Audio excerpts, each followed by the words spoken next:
How y'all doing today? Today we're looking at covering chapter 50 and 51. They kind of work hand in hand together. On batteries, page 538, 539. Of course, the battery comes with a case with two types of plates on it, positive and negative plates, which are lead sponge and lead dioxide. In the middle side of that separates it are called separators. And basically the separators are insulated material that prevents the positive and negative plates from touching each other, which would probably potentially short out the battery and cause the battery to explode and cause an electrical fire.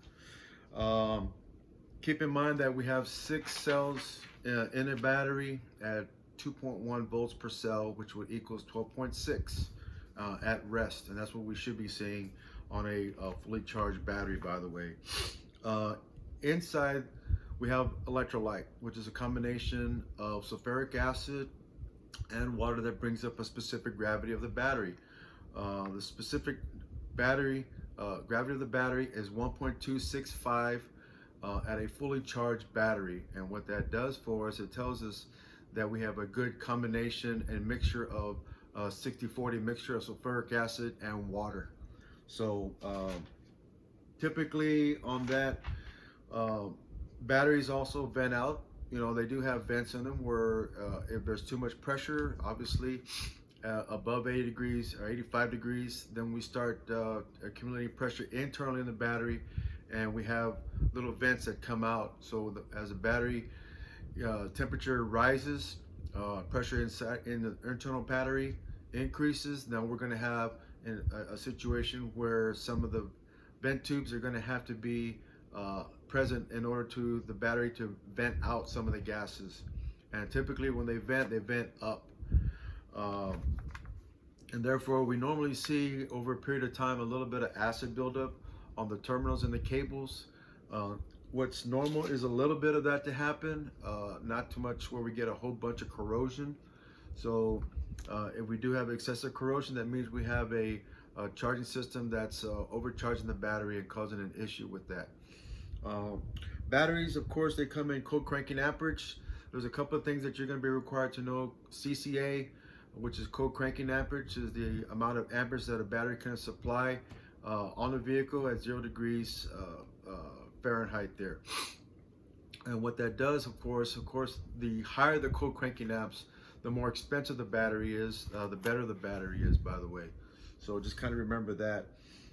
Reserve capacity is another thing we look at.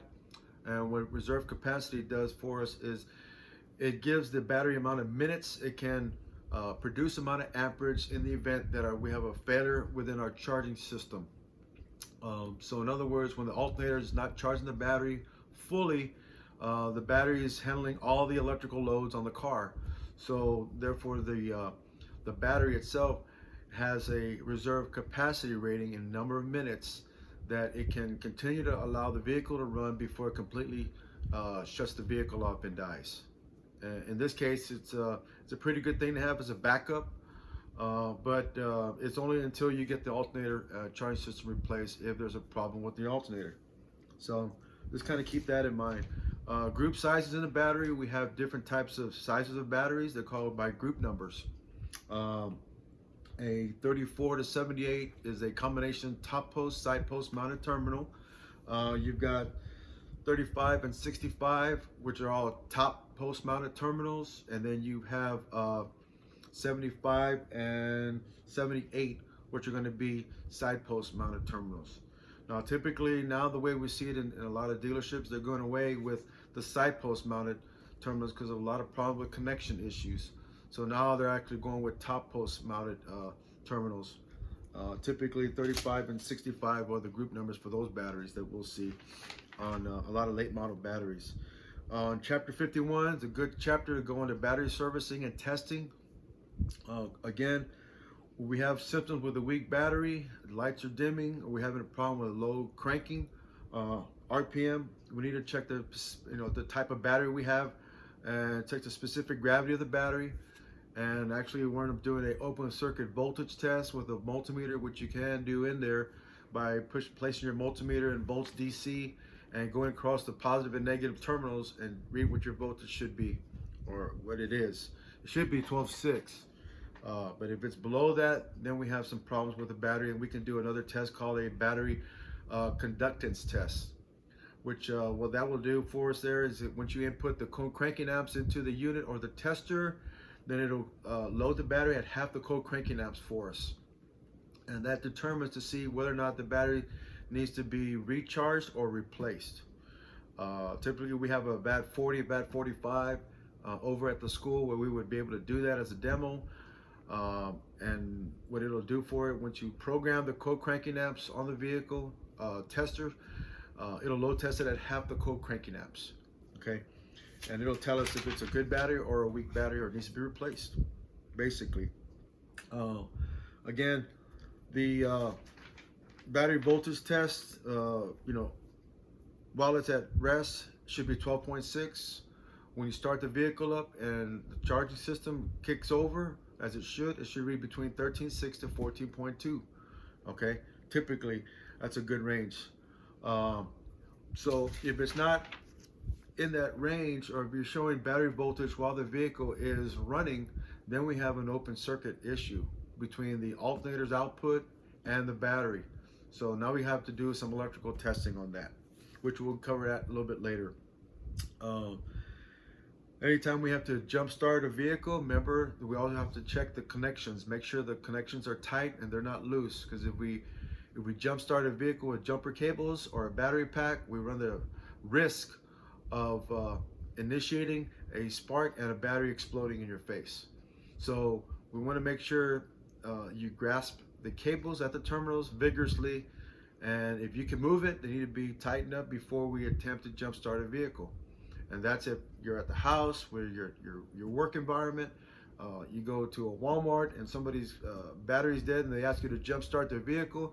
You need to make sure that that gets checked first, okay?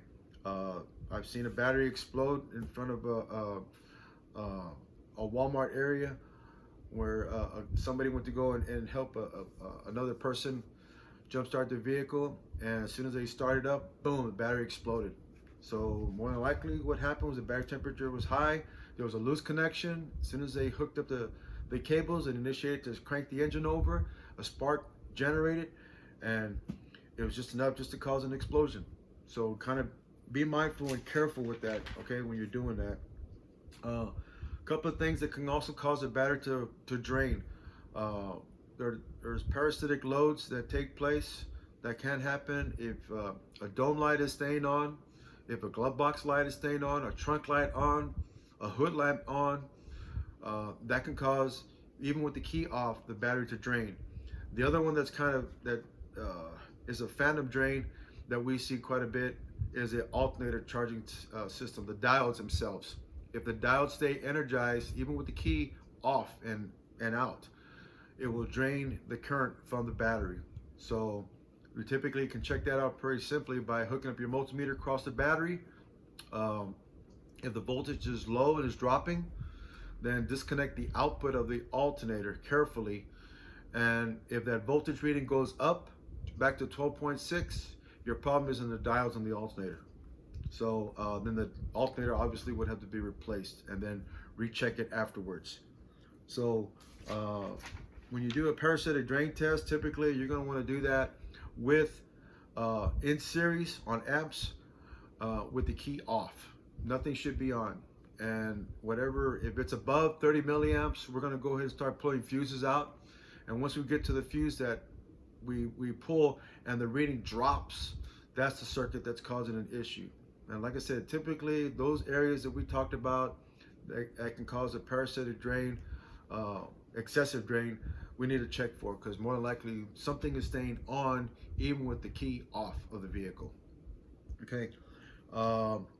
A lot of times when we have to replace a battery, sometimes if you don't do it now, there is a 9-volt battery or a battery backup or a battery relearn on a scan tool that you're going to have to initiate anytime you have to replace a battery. So there are certain things that we can do to the vehicle to allow the computer to stay energized so it doesn't replenish and bleed off the surface charge from the battery, from the computer. So we can install a 9-volt battery or a 12-volt battery source at the convenience center or at the cigarette lighter. that will energize and allow the computer to stay on even though we disconnect the cable from it. So it's, in other words, a battery backup, so we do not cause the computer to lose memory functions. Because if we don't do that, and say we wait in excess of 10-15 minutes, then when we get ready to put the battery on, the vehicle, when you first start it up, it's going to run horrible. And it normally takes a couple of drive cycles in order for that to go away.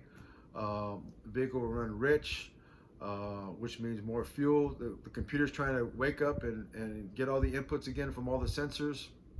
So initiated the computer through a battery relearn is something that you'd have to do with a scan tool. But if you do a power procedure prior to removing the negative and positive terminals of the battery, you don't have to do that step.